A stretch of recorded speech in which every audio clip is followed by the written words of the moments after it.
Hello everyone, कैसे हैं आप सभी लोग। I hope everyone is doing well. So UPSC prelims 2020 के रिवीजन का आज हमारा 28 पार्ट है। आज हम पॉलिटी से रिलेटेड कुछ इंपॉर्टेंट एमसीक्यूज़ को यहाँ पे कवर अप करेंगे। तो जिन बच्चों ने मेरे पिछले वीडियोस को अटेंड नहीं किया है, मैं आप सभी से कहना चाहूँगा कि आप लोग प्लेलिस्ट में जाके सभी पिछले अभी तक कुल मिला के 27 पार्ट तक हो चुके हैं, तो आप उन्हें ज़रूर गो थ्रू कीजिएगा। ये सभी टॉपिक्स जो मैं यहाँ पे कवर अप करा रहा हूँ, ये आपको प्रीलिम्स में काफ़ी मददगार साबित होंगे।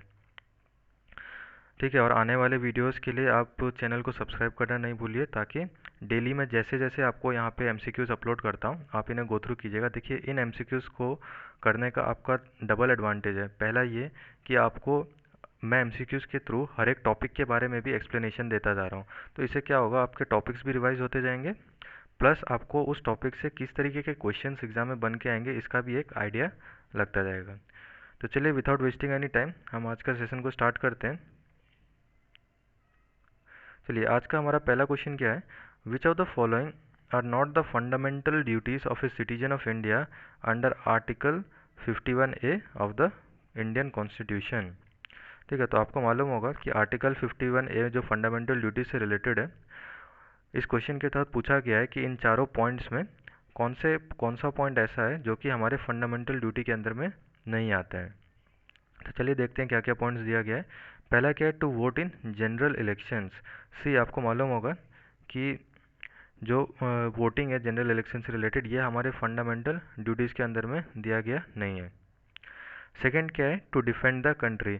बिल्कुल, ये हमारा एक फंडामेंटल राइट है। अगर कंप्लीट स्टेटमेंट आपको याद होगा, कंप्लीट स्टेटमेंट क्या कहता था, to defend the country and render the national services when called upon to. I hope आपको फंडामेंटल ड्यूटीज़ जो है वो पूरा आपको अच्छे से याद रहना चाहिए, स्टार्टिंग से लेकर के एंड तक। Each and every point of the fundamental duties you must keep in mind. Third point is to develop the humanism and the spirit of inquiry. बिल्कुल सही बात कही गई है, हमारा एक फंडामेंटल ड्यूटी है इससे रिलेटेड, जिसमें जो कंप्लीट स्टेटमेंट में क्या लिखा गया था, to develop a scientific temper, humanism and the spirit of inquiry and reform. ठीक है, और चौथा स्टेटमेंट यहाँ पे क्या कह रहा है, to strive towards the excellence.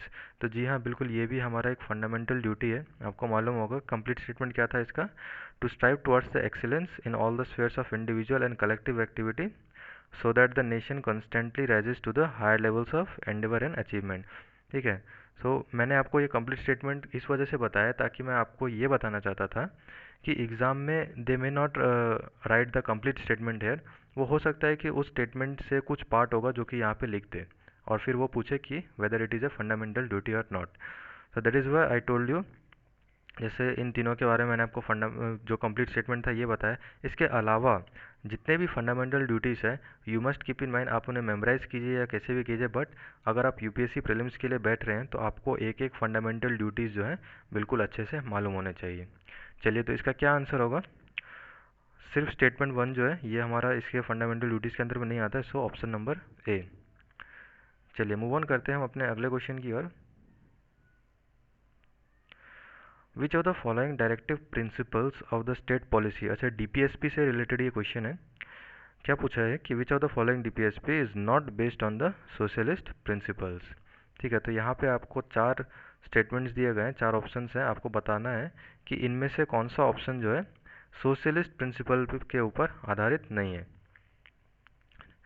ठीक है, तो चलिए इस क्वेश्चन का आंसर देने से पहले मैं आपको एक छोटा सा एक्सप्लेनेशन देना चाहूँगा, क्योंकि आपको मालूम होगा कि जो डीपीएसपी के अंदर में जितने भी प्रिंसिपल्स हैं, इसे असल में तीन भागों में बांटा गया है। ठीक है, तीन तीन भागों में इसे क्लासिफाई किया गया है।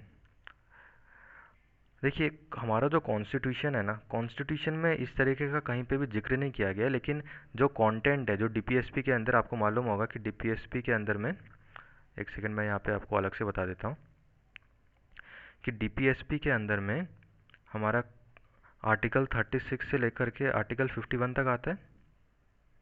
ठीक है, तो इसके अंदर में जो टोटल हमारे प्रिंसिपल्स हैं, इसको तीन तरीके से इसे क्लासिफाई किया गया है। कौन से, एक होता है हमारा सोशलिस्टिक प्रिंसिपल, सोशलिस्टिक प्रिंसिपल।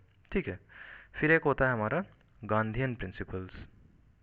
ठीक है, गांधीयन प्रिंसिपल, और एक होता है हमारा लिबरल इंटेलेक्चुअल प्रिंसिपल्स। ठीक है, तो ये मैंने आपको यहाँ पे अलग अलग करके लिख दिए हैं, आप इसे ज़रूर नोट डाउन कर लीजिएगा। ठीक है, अब देखिए, जो हमारा आर्टिकल 36 से आर्टिकल 51 है, ये हमारा आपको डीपीएसपी से रिलेटेड है, आप सभी को मालूम होगा। तो चलिए, मैं आपको यहाँ पे कौन से आर्टिकल सोशलिस्टिक प्रिंसिपल्स में आते हैं, कौन से गांधीयन में आते हैं, कौन से लिबरल इंटेलेक्चुअल प्रिंसिपल्स के अंदर में आते हैं, मैं वो आपको बता देता हूँ। क्योंकि यूपीएससी एग्ज़ाम में किसी भी तरीके से पूछ सकता है, या तो वो आर्टिकल्स के जो नंबर है वो मेंशन कर देगा, जैसे कि आर्टिकल 37 कौन सा है, आर्टिकल 38 कौन सा है, इस तरीके से मेंशन कर सकता है। या फिर वो स्टेटमेंट लिख सकता है कि आर्टिकल 36 का मान के चलिए स्टेटमेंट लिख दिया, और फिर उसने पूछ लिया कि ये weather it is A socialistic principle और नॉट। तो चलिए, तो आपको क्या ध्यान में रखना है सबसे पहले, कि जो हमारे सोशलिस्टिक प्रिंसिपल्स हैं, इसके अंदर में हमारे कौन से आर्टिकल्स आते हैं।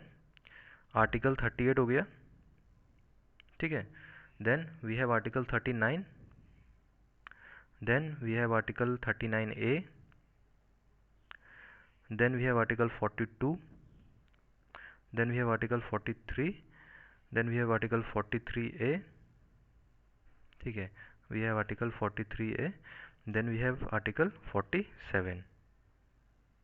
ठीक है, तो ये जितने भी मैंने आपको आर्टिकल्स बताए हैं यहाँ पे, इसको आप बिल्कुल ध्यान में रखिएगा, ये सभी हमारे सोशलिस्ट प्रिंसिपल्स के अंदर में आते हैं। चलिए, बात करते हैं गांधीयन प्रिंसिपल्स की। तो गांधीयन प्रिंसिपल्स के अंदर में कौन से आर्टिकल्स आते हैं। We have article 40 here, we have article 43, article 43B, then article 46 to 48। ठीक है, तो ये जितने भी हैं हमारे गांधीयन प्रिंसिपल्स के अंदर में, ये सारे आर्टिकल्स आते हैं। देखिए, ये जितने भी आर्टिकल्स मैं बता रहा हूँ ना, इन आर्टिकल्स को तो आपको याद रखना ही रखना है, प्लस इन आर्टिकल्स के जो स्टेटमेंट्स हैं इनको भी आप बिल्कुल अच्छे से याद रखिएगा।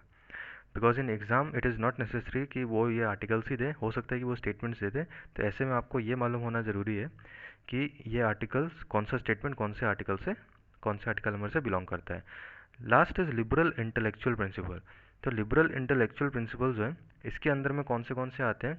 सबसे पहला आता है हमारा article 44, then we have article 45, then we have article 48, next is article 48A, then we have article 49 to 51.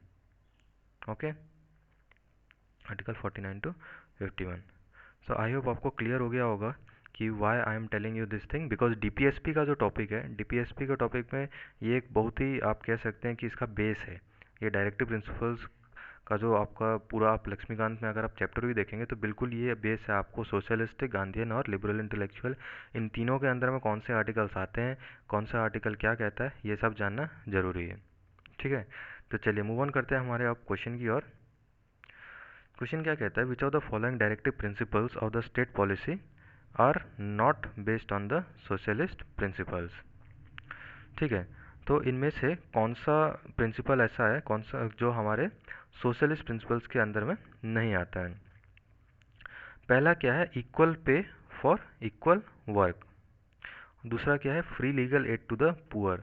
Third is participation of the workers in the management of industries, and the fourth is protection and improvement of the environment. तो चलिए बताइए अभी इसका क्या answer होगा। देखिए, पहला क्या है, equal pay for the equal work. मैंने आपको बताया था कि इक्वल पे फॉर जो इक्वल वर्क है, ये हमारा आर्टिकल 39 के अंदर में आता है, and it is a socialist principle. Next is free legal aid to the poor. तो देखिए, free legal aid to the poor जो है, ये हमारा आर्टिकल 39A के तहत आता है, ये भी हमारा जो है सोशलिस्ट प्रिंसिपल है। What is the third one, participation of the workers in the management of industries.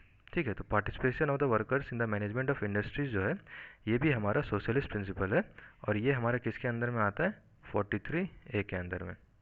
Okay, so I hope अब आपको क्लियर होगा। चौथा क्या है, protection and improvement of the environment. तो देखिए, protection and improvement of the environment जो है, ये हमारा सोशलिस्ट प्रिंसिपल नहीं है। ठीक है, so what will be the right answer here. यहाँ पे कौन नहीं है वो पूछा गया था, so option number 4 that is here B. चलिए मूव ऑन करते हैं अगले क्वेश्चन की ओर।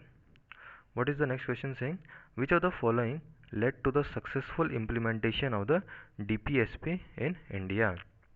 चलिए, तो यहाँ पे आपको 4 पॉइंट्स दिए हुए हैं, आपको बताना है कि इनमें से कौन सा पॉइंट्स ऐसा है जिसकी वजह से हमारा DPSP जो है ये सक्सेसफुली इम्प्लीमेंट हुआ था हमारे देश में। चलिए, तो पहला पहला क्या दे रखा है, promotion of the Panchayati Raj system. ठीक है, तो promotion of the Panchayati Raj system से रिलेटेड मैं आपको एक बात बता दूं कि हमारा जो 73rd अमेंडमेंट एक्ट 1932 है, कौन सा, 73rd अमेंडमेंट एक्ट 1992, ठीक है, याद रखिएगा इसको भी, 73rd अमेंडमेंट एक्ट 1992 है। इसमें पंचायती राज सिस्टम या पंचायती राज इंस्टीट्यूशंस के बारे में बात कही गई है। ठीक है, इसका मुख्य उद्देश्य क्या था, इसमें एम क्या था इसका 73rd अमेंडमेंट एक्ट 1992 का, कि जो गांधी का जो ड्रीम था, गांधी जी का ड्रीम था ना, तो कि जितना भी विलेज है, सभी विलेजेस जो है ये सेल्फ सफिशिएंट होने चाहिए, दे शुड बी रिपब्लिक, वो सारी बातें यहाँ पे करी गई थी। Next is adherence to the non alignment and the Panchsheel. बिल्कुल ये भी हमारा एक पॉइंट है। तो adherence to the non alignment and the Panchsheel जो है ये बेसिकली हमारा जो इंटरनेशनल पीस और सिक्योरिटी है उसकी वजह से यहाँ पे कहा गया था। और तीसरा क्या है, the maternity benefit amendment act of 2017। तो जो मैटरनिटी बेनिफिट एक्ट 2017 है, ये आपको मालूम है कि जो वुमेन वर्कर्स है उनके इंटरेस्ट को प्रोटेक्ट करने के लिए है। चौथा क्या है, formation of the national commission for the backward class. तो जी हाँ, बिल्कुल, जो बैकवर्ड क्लासेस होते हैं, जो वीकर सेक्शंस होते हैं सोसाइटी के, उनके सोशल, एजुकेशनल या फिर इकोनॉमिक इंटरेस्ट को ध्यान में रखते हुए ये बात कही गई है। तो ये चारों पॉइंट जो है हमारे बिल्कुल हमारे DPSP में आते हैं। This led to the successful implementation of the DPSP। So what will be the right answer है, ऑप्शन नंबर डी। चलिए मूव ऑन करते हैं अगले क्वेश्चन की ओर। Which of the following pairs is correctly matched. तो पहला क्या है यहाँ पे, 42nd अमेंडमेंट। तो देखिए बताइए 42nd अमेंडमेंट के तहत कौन से चीज़ें ऐड करी गई थी। यहाँ पे ऑप्शन में क्या दे रखा है, 42nd अमेंडमेंट में opportunities for the healthy development of children. चलिए लेट मी टेल यू, जो 42nd अमेंडमेंट एक्ट हुआ था 1976 का, आप सभी को मालूम होगा। 42nd अमेंडमेंट एक्ट 1976 के तहत 4 नए DPSP जो थे ऐड किए गए थे। कौन से थे, एक था आपका आर्टिकल 39 के अंदर में एक सब क्लॉज था जिसमें आपको इसी के बारे में बात करी गई थी, जो कि यहाँ पे आपका ऑप्शन दे रखा है, that is opportunity for the healthy development of children. इसके अलावा कौन से थे, आर्टिकल 39A था, आर्टिकल 43 था एंड आर्टिकल 48A था। सो आप इन सभी को ध्यान में रखिएगा कि 42nd अमेंडमेंट एक्ट 1976 के तहत जो 4 नए DPSP सेट किए गए थे, कौन से थे, article 39, article 39A, article 43, article 48A। ठीक है, इसके अलावा मैं आपको बता देता हूँ कि आर्टिकल 39A जो था ये किस चीज़ से रिलेटेड था।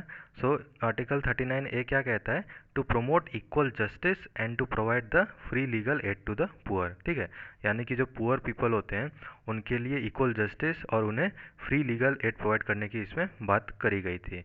नेक्स्ट है आर्टिकल 43। तो आर्टिकल 43 जो है इसमें आपको जो वर्कर्स इंडस्ट्रीज़ में काम करते हैं उनसे रिलेटेड यहाँ पे बात करी गई है। Actually, it is Article 43A. Okay, it is not Article 43, it is Article 43A. ठीक है, तो आर्टिकल 43A में आपको जो वर्कर्स इंडस्ट्रीज में काम करते हैं उनके बारे में यहाँ पे बातें करी गई थी। और जो आर्टिकल 48A है इसमें हमारे इन्वायरमेंट और फॉरेस्ट और वाइल्ड लाइफ के प्रोटेक्शन से उन्हें किस तरीके से इम्प्रूव किया जा सके, ये सारी बातें करी गई थी। तो आप बिल्कुल इसे ध्यान में रखिएगा कि जो 42nd अमेंडमेंट एक्ट 1976 है इसके तहत 4 नए DPSP सेट करे गए थे। कौन से, article 39, article 39A, article 43A and article 48A। Next is 44th amendment. ठीक है, तो आपको मैं बता दूं कि जो 44th अमेंडमेंट हुआ था, 44th अमेंडमेंट 1978। ठीक है, आपको 42nd अमेंडमेंट के बारे में मैंने आपको बताया था कि कब 1976 में हुआ था, और जो 44th अमेंडमेंट हुआ था ये कब हुआ था, 1978 में। ठीक है, मैं यहाँ पे लिख देता हूँ, एक सेकंड मैं इसको इरेज कर देता हूँ ताकि आपके लिए क्लियर हो। चलिए, तो नेक्स्ट कौन सा है हमारा, 44th अमेंडमेंट। तो 44th अमेंडमेंट जो है ये कब हुआ था, 1978 में। और इसके तहत जो आर्टिकल 38 है, ठीक है, आर्टिकल 38 है, इसे ऐड किया गया था। ठीक है, तो इस आर्टिकल 38 में क्या कहा गया था, देखिए यहाँ पे क्वेश्चन में इन्होंने क्या किया है, जो सेकंड और थर्ड है ना इसको बिल्कुल इंटरचेंज कर दिया है। तो मैं आपको बता दूँ कि जो आर्टिकल 38 है ये असल में इससे रिलेटेड है, minimise inequalities in the income status facility and opportunities. ठीक है, ये आर्टिकल 38 में है।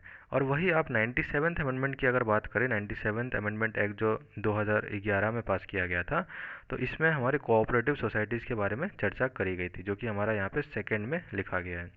सो बेसिकली जो 44th अमेंडमेंट एक्ट है उसके तहत क्या किया गया था, आर्टिकल 38 को ऐड किया गया था। और जो 97th अमेंडमेंट एक्ट है इसके तहत क्या किया गया था, आर्टिकल 43B को ऐड किया गया था। ठीक है, इस बात को आप ध्यान में रखिएगा, क्या कौन से आर्टिकल को ऐड किया गया था, आर्टिकल 43B को। तो आई होप आपको सभी चीज़ें यहाँ पे क्लियर हो रही होंगी। मैंने आपको क्या क्या चीज़ें बताई, मैं एक बार फिर से आपको रिवाइज करा देता हूँ कि जो 42nd अमेंडमेंट एक्ट 1976 है, इसके तहत 4 DPSP ऐड किए गए थे। कौन सा, आर्टिकल 39 का एक सब क्लॉज ऐड किया गया था, then article 39A, then we have 43A and 48A। Then 44th amendment act जो 1978 का था, इसके तहत आर्टिकल 38 को ऐड किया गया था। और जो 97th अमेंडमेंट एक्ट है 2011 का, इसके तहत कौन से एक्ट किस आर्टिकल को ऐड किया गया था, आर्टिकल 43B को। सो आई होप अब आपको क्लियर होगा। So what is it ask here, which of the following pairs is correctly matched. तो हमारा पहला वाला तो करेक्टली मैच्ड है, but not the second and third. So right answer is option number A. चलिए मूव ऑन करते हैं अगले क्वेश्चन की ओर। Consider the following statements regarding the fundamental duties. ठीक है, तो फंडामेंटल ड्यूटीज से रिलेटेड यहाँ पे आपको कुछ स्टेटमेंट्स दिए गए हैं। Which of the above statements are correct. पहला क्या है, these were added by the 44th constitutional amendment act. तो देखिए ये स्टेटमेंट तो बिल्कुल ही गलत है। आपको मालूम है कि जो फंडामेंटल ड्यूटीज़ ऐड किए गए थे वो कौन से एक्ट के तहत ऐड किया गया था, it was 42nd amendment act 1976। सो ये तो बेसिक सी चीज़ है, ये तो यूपीएससी के एसएससी के भी किसी भी एग्ज़ाम में पूछा जाता है कि जो फंडामेंटल ड्यूटीज़ है ये 42nd अमेंडमेंट एक्ट 1976 के तहत जो है इसे ऐड किया गया था। The second is some of the fundamental duties are applicable to the foreigners also. So this statement is also wrong, क्योंकि जो भी फंडामेंटल ड्यूटीज़ हैं ये कम्प्लीटली हमारे इंडियन सिटीजन्स के लिए हैं। ठीक है, these are not for the foreigner, these are for the Indian citizens only. What is the third one, they are not justiciable in nature. तो जी हाँ, बिल्कुल सही बात कही गई है कि जो फंडामेंटल ड्यूटीज़ हैं, ठीक है, आपको मालूम होगा कि जो हमारे फंडामेंटल ड्यूटीज़ हैं they are not justiciable, they are non-justiciable. What is the fourth one? They help the courts in examining and determining the constitutional validity of a law. तो बिल्कुल सही स्टेटमेंट यहाँ पे कहा गया है कि वो कोर्ट को मदद करते हैं ताकि किसी भी लॉ के कॉन्स्टिट्यूशनल वैलिडिटी को एग्जामिन करने के लिए वो कोर्ट की मदद करते हैं। So which of the above statements are correct, statement number 3 and 4। So right answer will be option number D. चलिए, what is the next question, which of the following are not related to the fundamental duties।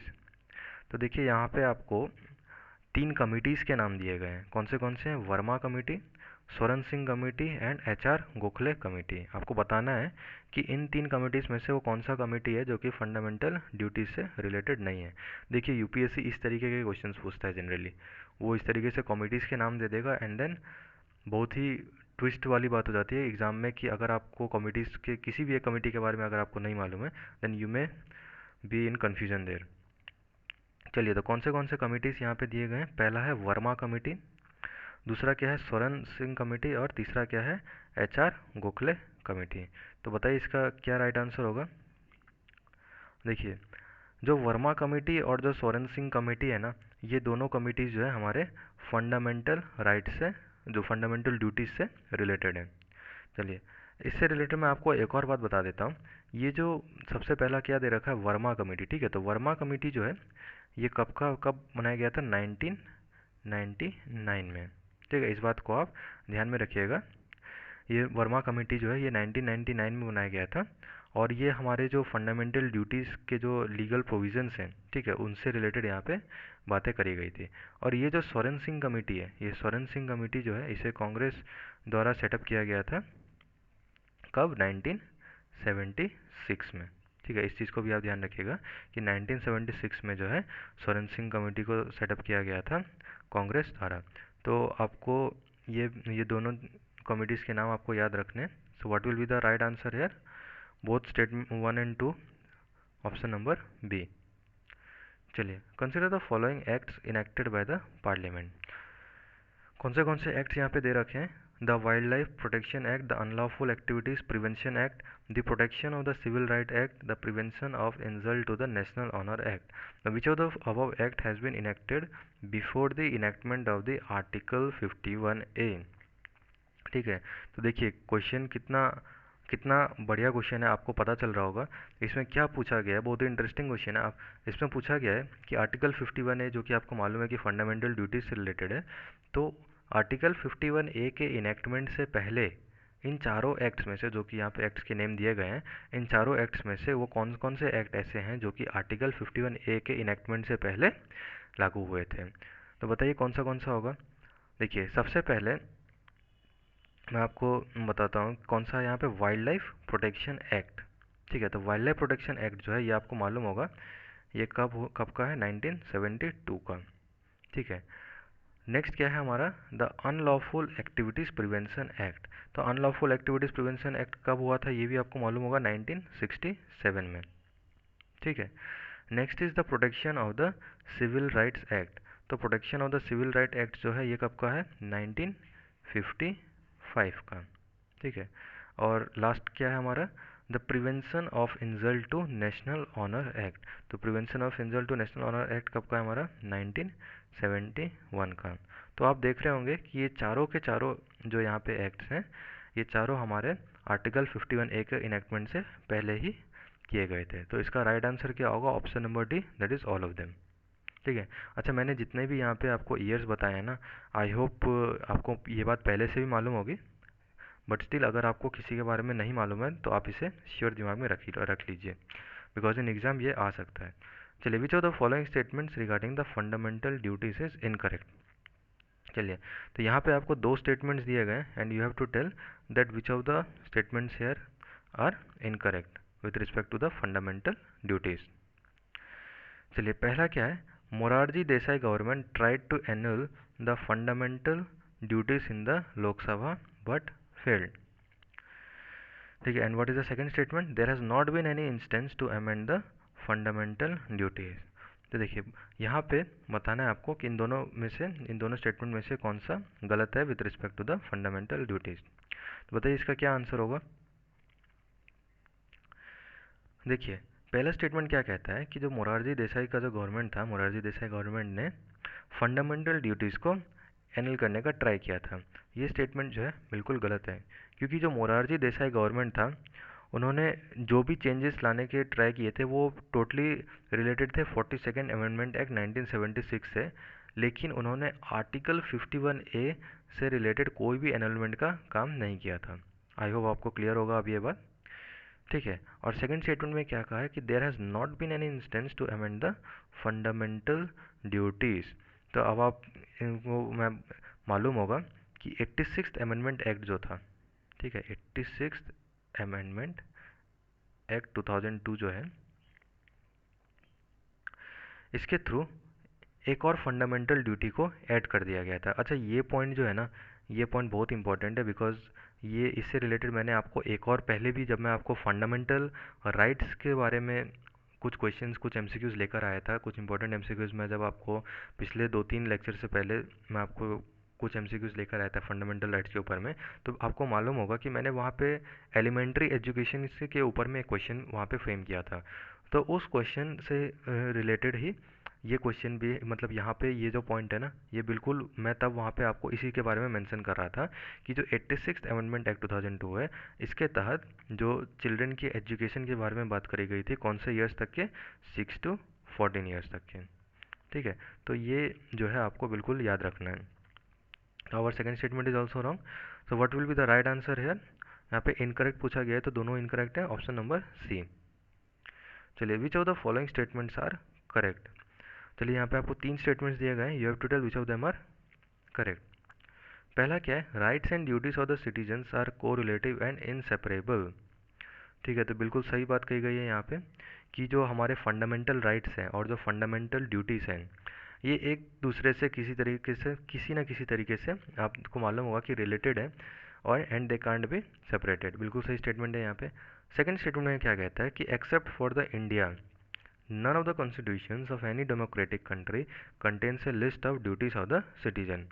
कहने का मतलब ये है कि हमारे देश के अलावा किसी भी देश के संविधान में ऐसा लिखा गया नहीं है जो कि सिटीजन्स को फंडामेंटल ड्यूटीज़ के बारे में।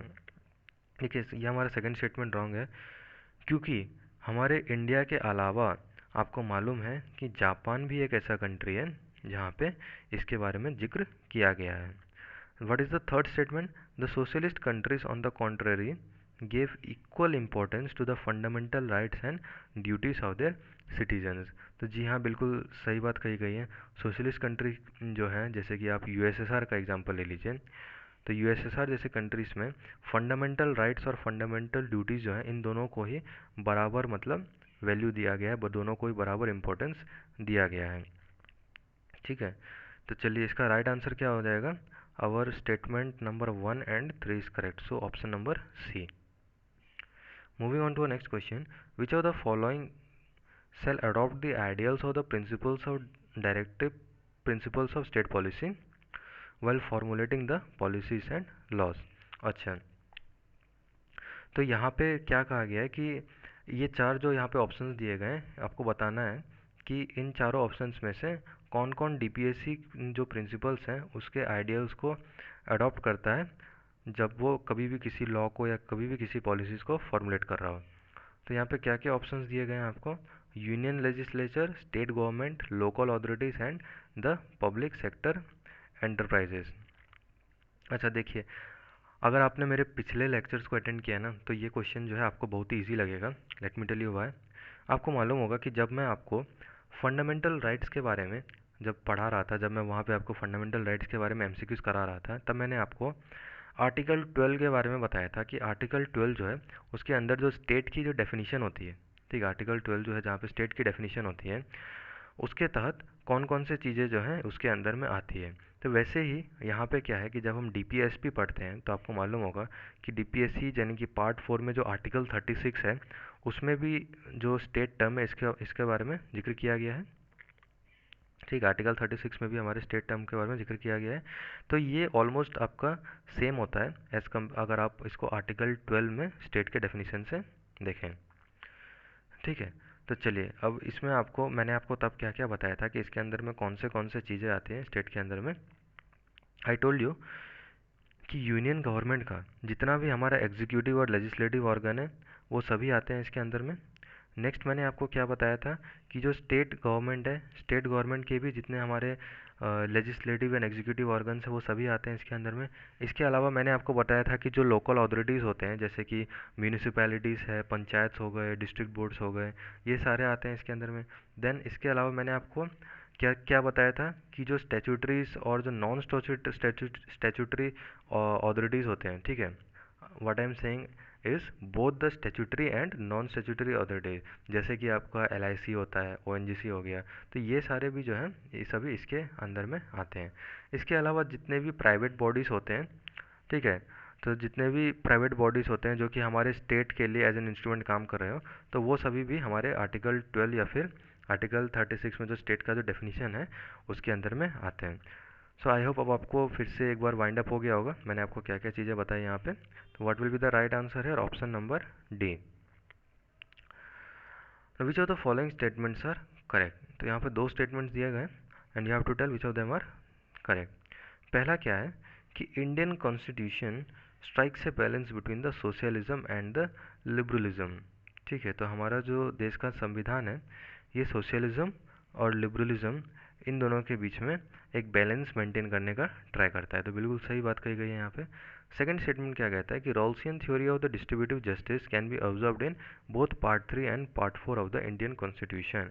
तो जी हाँ, बिल्कुल सही बात कही गई है कि जो Rawlsian theory of the distributive justice है ये आपको बिल्कुल हमारे जो फंडामेंटल राइट्स हैं और जो फंडामेंटल और जो डीपीएसपीस हैं, directive principles of state policy हैं, उन दोनों में आपको देखने के लिए मिलते हैं। जैसे कि आप ये जो Rawlsian theory of distributive justice है ना, अगर आप फंडामेंटल राइट्स के बारे में बात करते हैं तो वहाँ पे जो हमारा जैसे आर्टिकल 15 है, ठीक है, आर्टिकल 15 का सब क्लॉज 2 आप देख सकते हैं।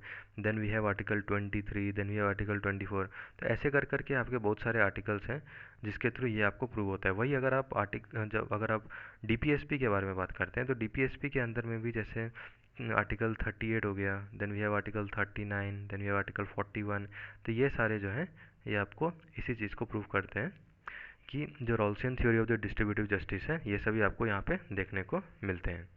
चलिए, तो इसका राइट आंसर क्या हो जाएगा हमारा? Both the statements are correct, so option number C. Which of the following DPSPs is not based on the liberal intellectual principles?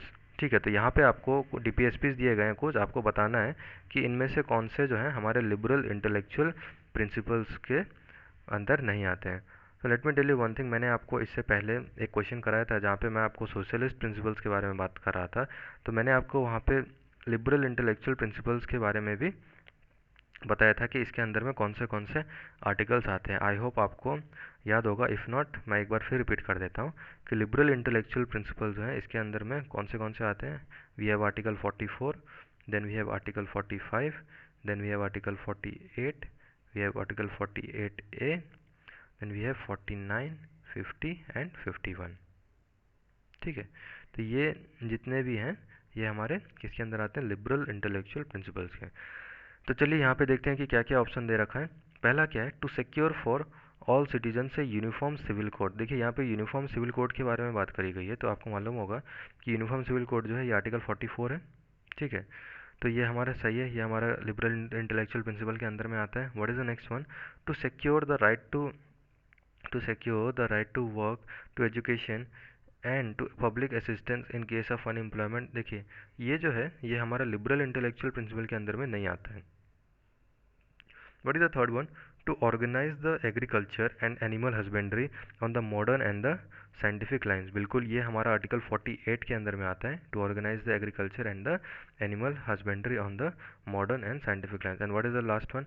To promote the international peace and security। अच्छा, international piece and security तो देखते ही आपको मालूम चलना चाहिए कि ये article 51 है। ठीक है, तो यहाँ पे हमने क्या देखा कि आर्टिकल नंबर 44, 48 और 51 जो है दे रखा है, एंड ऑप्शन नंबर बी जो है ये हमारा लिबरल इंटेलेक्चुअल प्रिंसिपल के बेसिस पे आधारित नहीं है। चलिए मूविंग ऑन क्या है question? Consider the following list. Which of the above parts of the constitution were amended by the constitution 86th amendment act 2002। चलिए यहाँ पे आपको क्या क्या पूछा गया है कि 86th amendment act 2002 जो हुआ था उसके तहत इन पार्ट 3, पार्ट 4 और पार्ट 4A में से किस किस में अमेंडमेंट को लाया गया था? तो चलिए बताइए इसका क्या आंसर होगा। देखिए यूपीएससी जनरली इसी तरीके के क्वेश्चंस पूछता है। उसने एक ही क्वेश्चन में कितनी सारी बातें कर दी। यहाँ पे उसने अमेंडमेंट के बारे में भी कह दी है, यहाँ पे वो अलग अलग पार्ट्स भी मेंशन कर दिए, and now you have to tell कि इसके अंदर कौन से इसको इन्होंने आपस में रिलेट भी कर दिया। ठीक है, तो बताइए अब इसका क्या आंसर होगा। देखिए सबसे पहले मैं आपको बता दूं कि जो 86 अमेंडमेंट एक्ट 2002 हुआ था उसमें हमारा जो अमेंडमेंट्स उसमें जो किए गए थे, सबसे पहले पार्ट 3 के अंदर में आपको मालूम होगा कि पार्ट 3 के अंदर में आर्टिकल नंबर 21A, ठीक है, आर्टिकल नंबर 21A जो था इसे ऐड किया गया था। ठीक है, तो आर्टिकल नंबर 21A जो था वो असल में क्या कहता है आपको मालूम होगा कि सभी चिल्ड्रन को जो कि आपके 6 to 14 ईयर्स के एज ग्रुप में आते हैं, कितने ईयर्स के एज ग्रुप में? 6 to 14 ईयर्स के जो एज ग्रुप में आते हैं उन्हें free and compulsory education provide करना। ठीक है, नेक्स्ट आपको मालूम होगा कि जो 86 अमेंडमेंट एक्ट 2002 है, ठीक है, इसने आर्टिकल 45 में भी अमेंडमेंट लाया गया था। किसके अंदर? आर्टिकल 45 के अंदर में। सो आर्टिकल 45 आपको मालूम है किसके अंदर पड़ता है?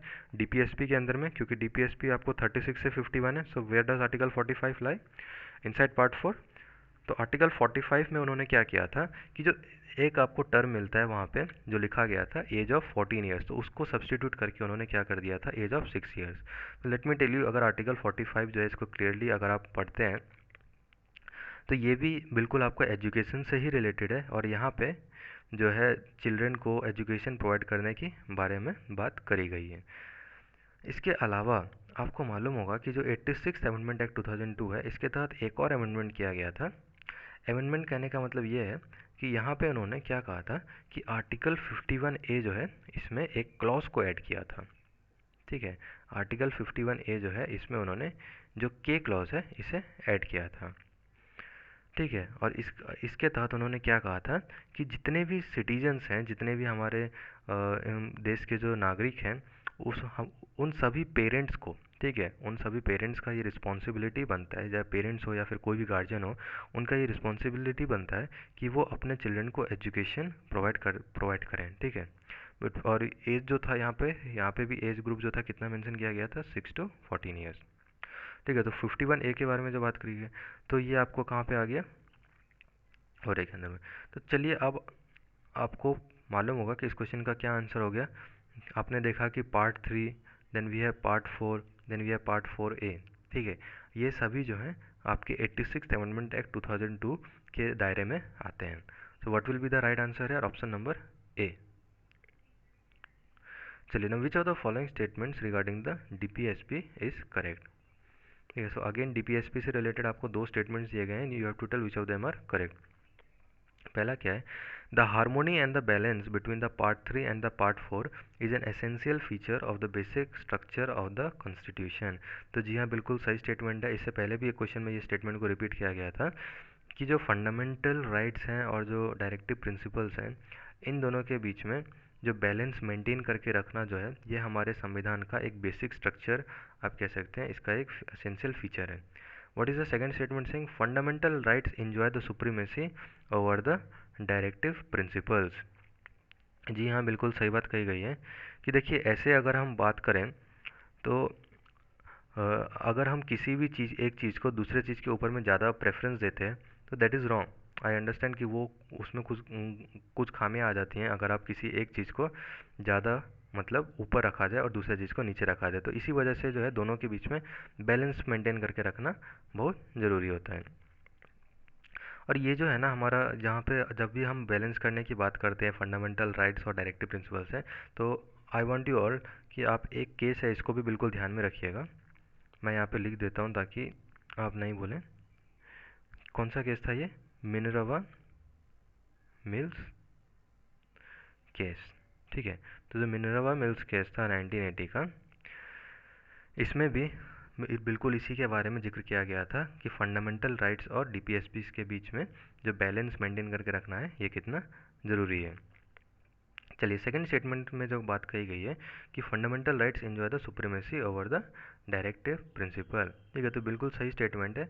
अगर आप हमारे देश का, हमारे संविधान का जो अगर प्रेजेंट पोजीशन देखें, करंट सिचुएशन देखें, तो उसमें बिल्कुल यही बात जो है देखने को मिलेगी कि जो फंडामेंटल राइट्स जो होते हैं, they enjoy supremacy over the directive principles. चलिए, what will be the right answer है, option number C. Moving on to our next question, consider the following statements regarding the directive principles. तो यहाँ पे आपको DPSP से related कुछ points दिए गए हैं, डीपीएसपी एंड फंडामेंटल राइट से related, and you have to tell which of the statements are incorrect, ठीक है। इनमें से कौन सा इनकरेक्ट है, ये आपको बताना है। पहला स्टेटमेंट क्या है, fundamental rights are the rights to citizens against the state, ठीक है। तो आपको मालूम होगा कि जो फंडामेंटल राइट्स हैं, ये हमारे कैसे होते हैं, नेगेटिव होते हैं।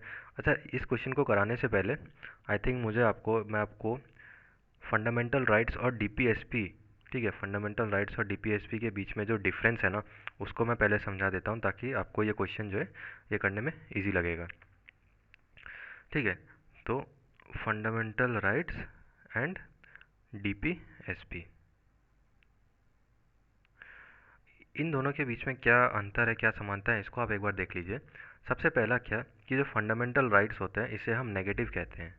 हम इसे नेगेटिव क्यों कहते हैं, क्योंकि ये स्टेट्स को प्रिवेंट करते हैं कि ये मतलब स्टेट्स को कुछ काम करने से प्रिवेंट करते हैं, ठीक है, रोकते हैं।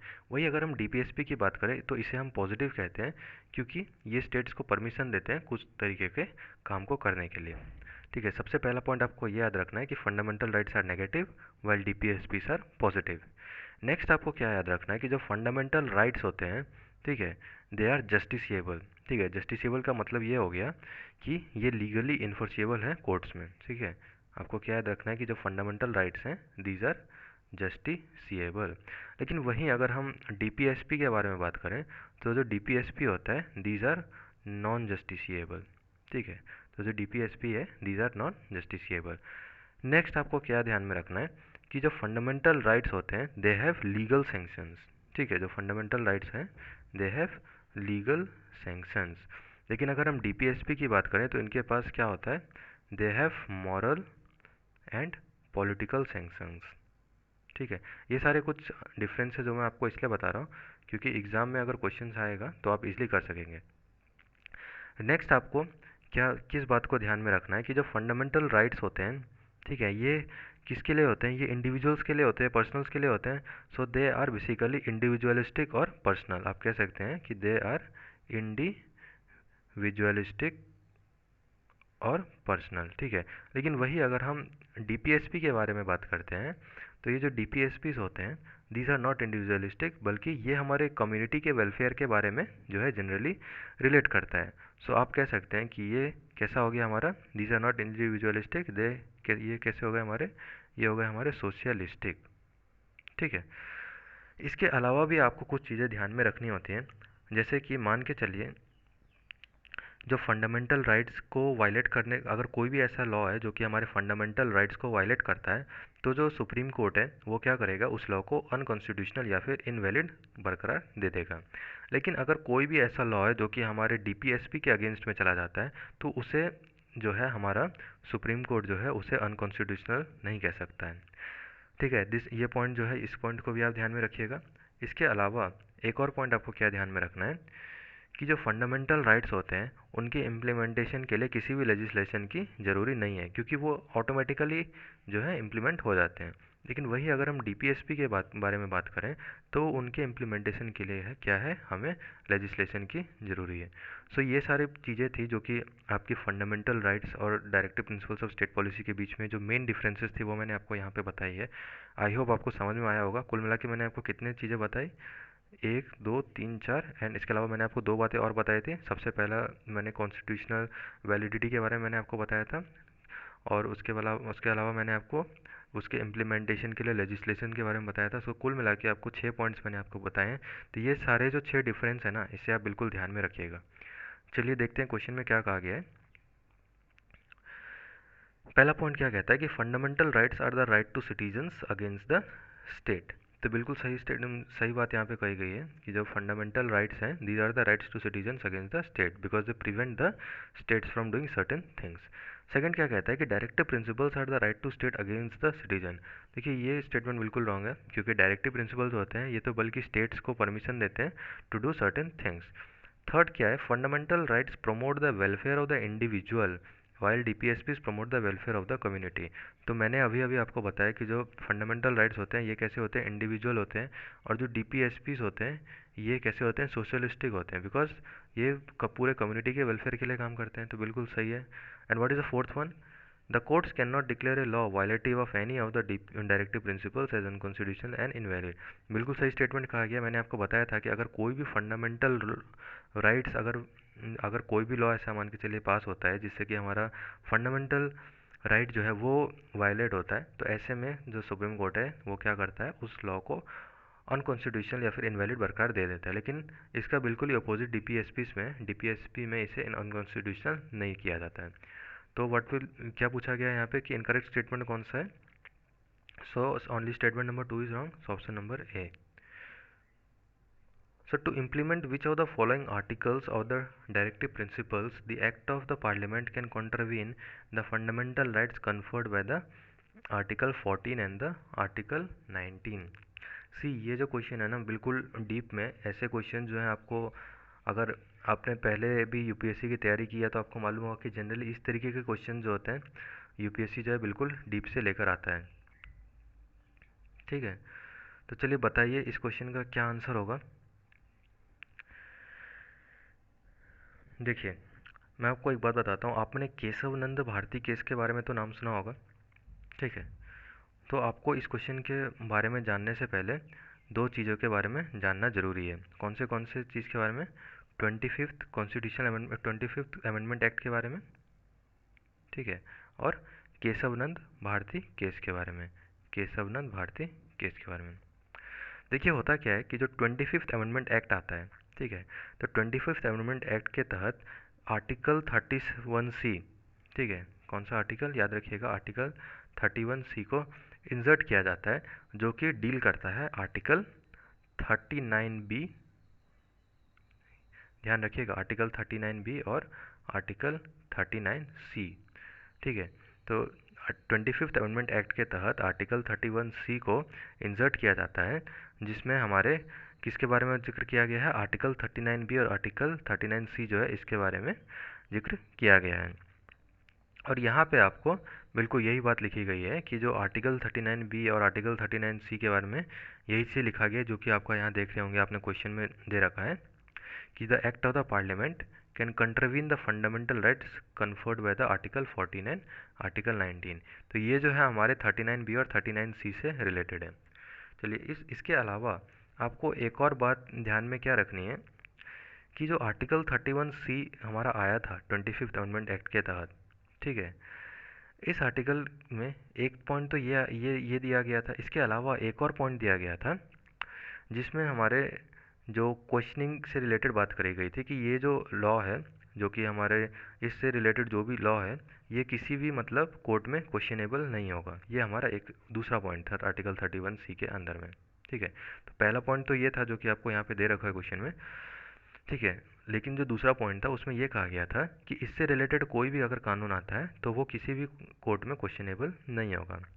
लेकिन होता क्या है, जब 1973 में, ठीक है, जब 1973 में जब केशवानंद भारती केस होता है, तो उसमें सुप्रीम कोर्ट जो है इसे चेंज करता है। ये जो सेकंड प्रोविज़न यहाँ पे दिया गया था, इसको सुप्रीम कोर्ट क्या करता है, मना कर देता है और कहता है कि जो जुडिशियल रिव्यू है, ठीक है, जुडिशियल रिव्यू है, ये एक बेसिक फीचर है हमारे कॉन्स्टिट्यूशन का। तो इस वजह से जो सेकंड यहाँ पे प्रोविज़न दिया गया था, इसे कैंसिल कर दिया जाता है, और जो पहला प्रोविज़न है जहाँ पे आर्टिकल 39B और 39C के बारे में मैंने आपको बताया, ये कॉन्स्टिट्यूशनली वैलिड होता है, इसे रखा जाता है। तो बिल्कुल इसके बारे में जो पूछा गया है यहाँ पे, right answer will B 3 and 4, that is article 39B and 39C, so option number A. I hope अब आपको चीज़ें क्लियर होंगी। ठीक है, तो आर्टिकल 39B और आर्टिकल 39C जो है आपको ध्यान में रखना है कि ये कौन से आर्टिकल से रिलेटेड है, 14 और 19 से। तो 25th अमेंडमेंट एक्ट में आर्टिकल 31C को इंसर्ट किया गया था, जहाँ पे 39B और 39C के बारे में मेंशन किया गया था। ठीक है, आई होप अब आपको समझ में आ रही होंगी। और ये जो एडिशनल इन्फॉर्मेशन मैंने आपको दी, इस वजह से दी बिकॉज अगर इससे क्वेश्चंस आते हैं तो बेसिकली देयर आर चांसेस कि 31C में जो दूसरा प्रोविज़न था वो उससे भी रिलेटेड पूछ लिया जाए, या फिर ये पूछ लिया जाए कि वो कौन केस था जिसमें सुप्रीम कोर्ट ने जो आर्टिकल 31C का जो दूसरा प्रोविज़न था उसे कॉन्स्टिट्यूशनली इनवैलिड बरकरार दिया था। So all this things you have to keep in mind. चलिए, moving on to our next question, in which of the following cases the Supreme Court ruled that the fundamental rights cannot be amended for the implementation of the directive principles? ठीक है, तो बताइए इसका क्या answer होगा। क्या पूछा गया है यहाँ पे कि इनमें से इन चारों केस दिए गए, इनमें से आपको बताना है कि वो कौन सा केस है जिसमें सुप्रीम कोर्ट ने यह कहा था कि डीपीएसपी के इम्प्लीमेंटेशन के लिए किसी भी फंडामेंटल राइट्स को अमेंड नहीं किया जा सकता। ठीक है, पहला क्या है, चंपकम दोरायराजन केस। ठीक है, चंपकम दोरायराजन केस। तो आपको मालूम होगा कि जो चंपकम दोरायराजन केस है, ये कब का होता है, 1951 का। तो इस केस के तहत क्या कहा गया था कि मान के चलिए किसी भी तरीके का कन्फ्लिक्ट अगर अराइज होता है फंडामेंटल राइट्स या फिर डीपीएसपी के बीच में, फंडामेंटल राइट्स और डीपीएसपी के बीच में अगर किसी भी तरीके का कन्फ्लिक्ट अगर अराइज होता है, तो जो फंडामेंटल राइट्स हैं वो लास्ट में रहेगा। ठीक है, नेक्स्ट आता है हमारा गोलकनाथ केस। तो गोलकनाथ केस आपको मालूम होगा ये कब का है, गोलकनाथ केस कब का है हमारा, 1967 का। तो गोलकनाथ केस में सुप्रीम कोर्ट जो है वो फाइनली कह देता है ये बात, ठीक है, कि जो फंडामेंटल राइट्स हैं इसे बिल्कुल भी अमेंड नहीं किया जा सकता जस्ट बिकॉज किसी भी डीपीएसपी के इम्प्लीमेंटेशन के लिए। सो what will be the right answer है, गोलकनाथ केस। ठीक है, वैसे ये ईयर्स जो है ना, ये ईयर्स को भी आप लोग ध्यान में रखिएगा। May be it might happen कि हो सकता है कि वो ईयर्स को भी चेंज कर सकते हैं। ठीक है, मैच द फॉलोइंग करके आ जाए, तो ऐसे में आपको कौन से इंपॉर्टेंट लैंडमार्क जजमेंट्स हैं, कौन से इंपॉर्टेंट केसेस आपको बिल्कुल सभी ध्यान में रखना है। चलिए, नेक्स्ट क्या है, the legal services authorities act was established in 1987 to give effect to which of the following directive principles.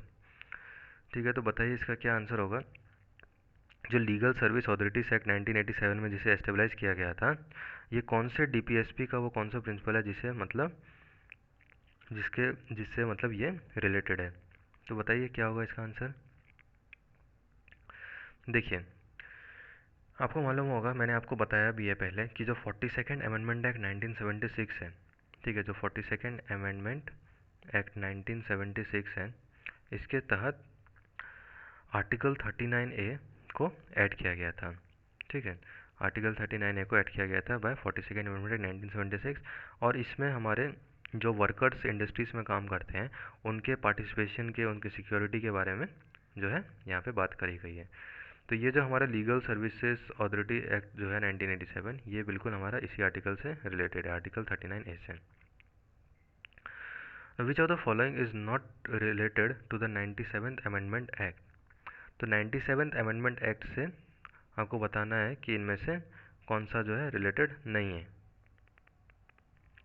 आपको मालूम होगा कि 97th अमेंडमेंट एक्ट जो है ये कब पास किया गया था? ये 2011 में पास किया गया था। तो चलिए बताइए इसका क्या आंसर होगा कि 97th अमेंडमेंट एक्ट से कौन से आर्टिकल जो है रिलेटेड नहीं है।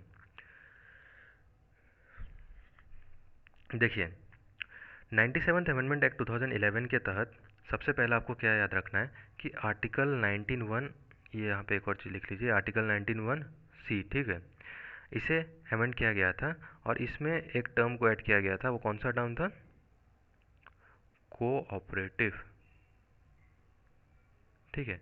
ध्यान में रखिएगा कि 97th अमेंडमेंट एक्ट 2011 जो है, इसके तहत आर्टिकल 91 सी को अमेंड किया गया था और इसमें कोऑपरेटिव शब्द को ऐड किया गया था। वही अगर हम बात करें आर्टिकल 43 बी की, ठीक है, तो आर्टिकल 43 बी जो है, इसको भी, इसमें भी जो है आर्टिकल 43 बी को जो है 97th अमेंडमेंट एक्ट 2011 के तहत जो था ऐड किया गया था। आपको मालूम होगा कि ये जो है ये किससे डील करता है? ये भी हमारा कोऑपरेटिव सोसाइटीज़ से डील करता है। वही अगर हम बात करें ऑप्शन नंबर सी की, तो यहाँ पे क्या दे रखा है? Part 9A। तो आपको क्या ध्यान में रखना है कि ये पार्ट 9A नहीं है, एक्चुअली मैं आपको बता देता हूँ कि it should be part 9B, ठीक है। वैसे यहाँ पे तो आपको आंसर पता ही चल गया होगा कि ऑप्शन नंबर सी जो है ये आंसर है, बट स्टिल आपको एक और बात जो क्या ध्यान में रखना है कि जो पार्ट 9B था, इसे भी इंसर्ट किया गया था थ्रू 97th अमेंडमेंट एक्ट 2011, ठीक है। तो इसमें हमारे जितने भी कोऑपरेटिव सोसाइटीज़ हैं उसके बारे में डेफिनेशन, उसकी क्या डेफिनेशन होगी, उसके क्या कंडीशंस होंगे, क्या लॉस होंगे वहाँ पे, इन सभी के बारे में यहाँ पे चर्चा करी गई थी। सो आई होप आपको चीज़ें समझ में आई होंगी कि जो 97th अमेंडमेंट एक्ट 2011 है, इसमें कौन कौन सी चीज़ें हैं। Article 19(1) is there, article 43 B is there, then part 9B is there. In which of the following parts of the constitution has the provision for the protection of the environment and wildlife? तो बताइए कि इन तीनों part में से जो हमारे संविधान का जो यहाँ पे 3 पार्ट दे रखा है, part 3, part 4 and part 4A, इन तीनों पार्ट में से कौन से पार्ट्स में इन्वायरमेंट और वाइल्ड लाइफ प्रोटेक्शन से रिलेटेड जो है प्रोविजंस दिए गए हैं? बताइए इसका क्या आंसर होगा। देखिए, पार्ट 3 जो है आपको मालूम है कि ये हमारे फंडामेंटल राइट से डील करता है। तो फंडामेंटल राइट्स में हमारा आर्टिकल 21 जो है, आर्टिकल 21 जो है आपको मालूम होगा, आर्टिकल 21 किससे डील करता है?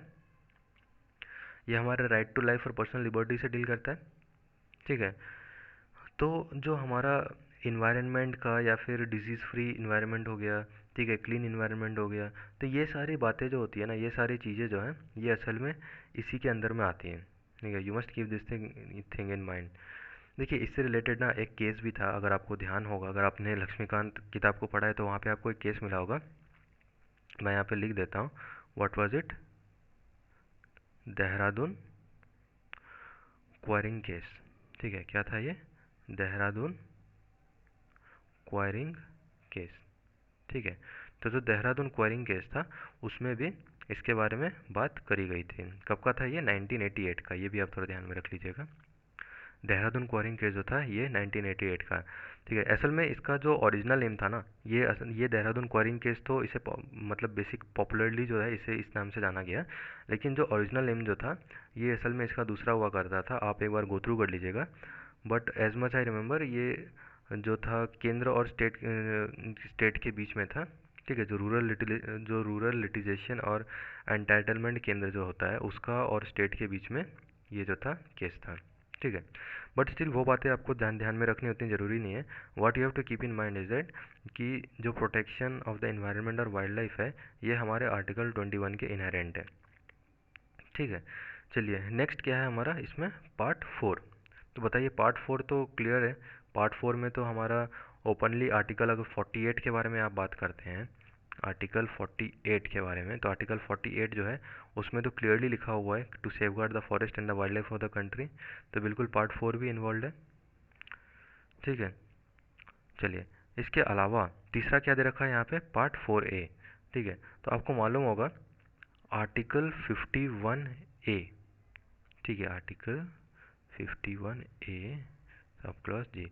ठीक है, तो आप इसको भी ध्यान में रखिएगा कि इसमें जो आर्टिकल 51A जी जो है इसमें भी ये कहा गया था कि जो हमारे देश के जितने भी नागरिक हैं उन सभी का जो ये दायित्व है कि वो हमारे नेचुरल इन्वायरमेंट जो है उनकी सुरक्षा करें और उनके बेहतर बनाने में जो है देश का सहयोग करें। ठीक है, तो आपने देखा कि पार्ट 3, पार्ट 4 और पार्ट 4A इन सभी में हमारे इन्वायरमेंट और वाइल्ड लाइफ प्रोटेक्शन से रिलेटेड जो है बातें करी गई है। अच्छा, एक और इम्पॉर्टेंट चीज़ मैं आपको बताना चाहूँगा। मैंने आपको देहरादून क्वेरिंग केस के बारे में बताया। एक सेकंड मैं इसको इरेज कर देता हूँ। आई आपको एक और चीज़ जो है ध्यान में रखना है, एक और इम्पोर्टेंट केस है जो कि इससे रिलेटेड है। MC मेहता, ठीक है, MC Mehta versus union of India. ठीक है, तो जो MC Mehta versus union of India case था, कब का था ये, 1987 का।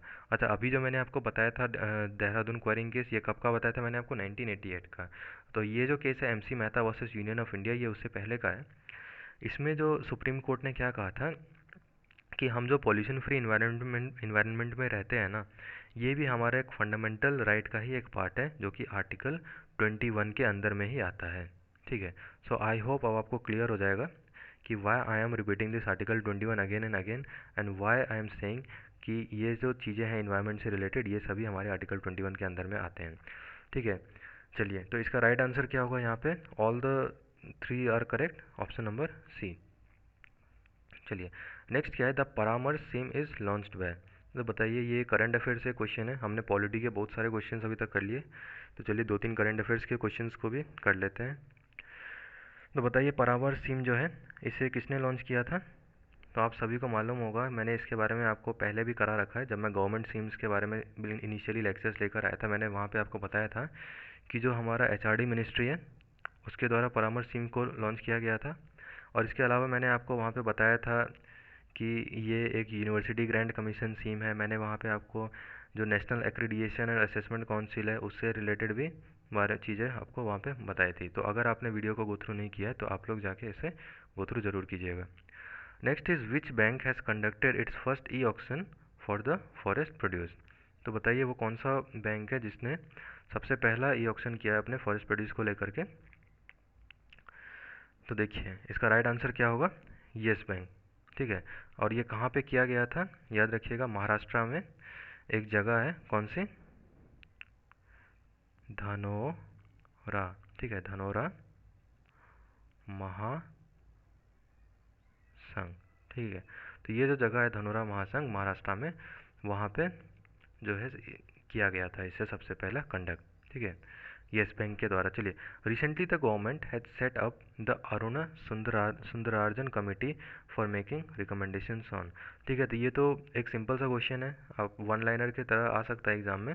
आपको क्या ध्यान में रखना है कि जो अरुण सुंदरार्जन कमेटी जो है उसे जो सेटअप किया गया था हमारी केंद्र सरकार द्वारा, वो किस चीज़ से रिलेटेड है, it is related with the telecom sector. ठीक है, चलिए, the Indian government has recently extended the financial aid to which of the following country for rebuilding the earthquake hit houses. तो आपको मालूम होगा कि नेपाल में जो अर्थक्वेक आया था उसकी वजह से वहाँ पे काफ़ी डिस्ट्रक्शन हुआ था। तो इसीलिए हमारे देश ने कितना पैसा दिया था नेपाल को, 1.6 बिलियन नेपाली रुपीज़। ठीक है, तो हमारे देश ने नेपाल को 1.6 बिलियन नेपाली रुपीज़ दिया था, ताकि जिन एरियाज़ में जो अर्थक्वेक्स आए थे ना 2015 में, तो वहाँ पे जो डिवास्टेशन हुई थी बेसिकली गोरखा के जो डिस्ट्रिक्ट थे या नुवाकोट के जो डिस्ट्रिक्ट थे वहाँ पे हुआ था। तो वो सब आपको इम्पोर्टेंट नहीं है, आपको बेसिकली क्या याद रखना है कि कौन से कंट्री को दिया गया था, नेपाल, और कितना दिया गया था, 1.6 बिलियन नेपालीज रुपीज़। तो चलिए ये आज का हमारा लास्ट क्वेश्चन है। आई होप इस क्वेश्चन का आंसर आप खुद ब खुद दे सकेंगे। Very easy question. Which bank will provide a line of credit to Ghana and Mozambique for the agricultural and the railway projects. तो बताइए वो कौन सा बैंक है जो कि लाइन ऑफ क्रेडिट प्रोवाइड करेगा घाना और मोजाम्बिक को, किस चीज़ से रिलेटेड, फॉर एग्रीकल्चर और द रेलवे प्रोजेक्ट से। तो देखिए ये कौन करेगा हमारा, ये करेगा हमारा एक्सपोर्ट इंपोर्ट बैंक, या फिर आप इसे शॉर्ट में एक्जिम बैंक भी कह सकते हैं। और ये कितना प्रोवाइड कर रहा है, तो आपको बिल्कुल याद रखना है USD 245 मिलियन। ठीक है, कितना प्रोवाइड कर रहा है, USD 245 मिलियन। ठीक है, तो ये सारी बातें हैं जो कि आपको ध्यान में रखनी है। तो चलिए आज का जो सेशन है हम इसे यहीं पे ख़त्म करते हैं। आई होप आपको जो सेशन था अच्छा लगा होगा, वीडियो पसंद आया होगा, और बेसिकली मोस्ट इम्पॉर्टेंटली कौन सी चीज़ है कि आपको यहाँ से जो MCQs मैंने कराए इससे आपको कुछ नई चीज़ें पता चली होगी, कुछ नई चीज़ सीखने को मिली होगी। तो जिन बच्चों ने मेरा पिछला वीडियो सब अटेंड नहीं किया है, मैं उन सभी से कहना चाहूँगा कि आप उन सभी वीडियोज़ को भी ज़रूर गो थ्रू कीजिएगा। Not because for me but because अगर आप उन्हें गो थ्रू करेंगे तो आई कैन एश्योर यू कि वो इन some way or the other it will be helpful to you. ठीक है, तो प्रीलिम्स 2020 के लिए ज़्यादा दिन का समय नहीं है। आप ये नहीं सोचिए कि एग्ज़ाम पोस्टपोन होगा कि नहीं, आप टारगेट यही लेके चलिए कि जो एग्ज़ाम है उसी डेट पे होगा जो डेट पे ऑलरेडी पहले से दिया गया है। ठीक है, तो जितने बच्चों ने चैनल को सब्सक्राइब नहीं किया है आप लोग चैनल को सब्सक्राइब कर लीजिए, ताकि जो डेली MCQs मैं यहाँ पे अपलोड कर रहा हूँ आप उन्हें गो थ्रू कर सकें। आपको मैं एक बार फिर से बता दूँ कि यहाँ पे स्टैटिक पार्ट से रिलेटेड भी मैं आपको MCQs करा रहा हूँ, plus current affairs last 1.5 year का जो है वो सारे MCQs भी कराऊँगा। ठीक है, तो हम दोनों चीज़ के बीच में एक बैलेंस मेंटेन करके रख रहे हैं, और ये क्लासेस जो हैं बिल्कुल एग्ज़ाम तक चलेंगी। ठीक है, और रोज़ जितने भी मैं वीडियोस अपलोड कर रहा हूँ आप इसे डेली गो थ्रू कीजिए, otherwise towards the end there will be lot of MCQs and you may face problem. तो इसलिए मैं कह रहा हूँ कि आप चैनल को सब्सक्राइब कीजिए और डेली इन MCQs को गो थ्रू कीजिएगा। चलिए स्टडी हार्ड गाइस, मैं जल्दी अपने अगले लेक्चर के साथ आऊँगा। Till then take care everyone, God bless you all guys, thank you very much.